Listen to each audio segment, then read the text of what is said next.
good morning. So, nakapag-prepare na kami. Sobrang aga namin ngayon, guys. Kasi 2:30, umalis na kami dito sa bahay. So, nakarating kami dito ay magpa 5 o'clock. Sa dami ng pinabili namin. Ayun na yun, guys. Pasado 6:30. Okay na, guys. Lahat may mga nakapamili na din. So, naka-display na lahat, guys. So, pag maaga talaga kami nakakapamalengke, guys. Maaga din kami nakakabenta. And then, maaga din kami nakakapagpahinga. Maaga nakapagpahinga, no? O, ayun, guys. Ayun na lahat yung aming pinamili ngayong umaga na to. So, marami rin siya. So, dito sa labas, guys. Ayan. So, marami din kaming display. So, yung mga orders na lang.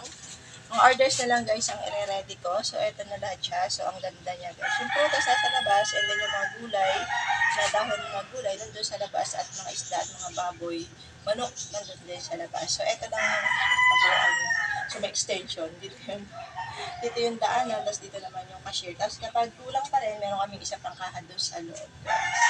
So, yun, mas maaga, mas maganda, guys. Maaga makabenta, and then maaga din nakakapag-display, then magagawa naman ang order. Thank you for watching, guys.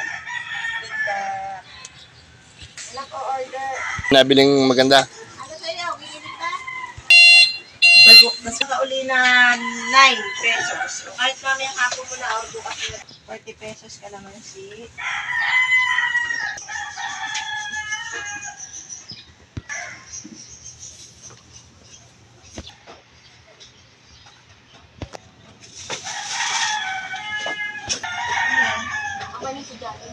Okay na to kay ate. Hindi pa lahat yan. Anong gagawin ko doon? Lagay mo na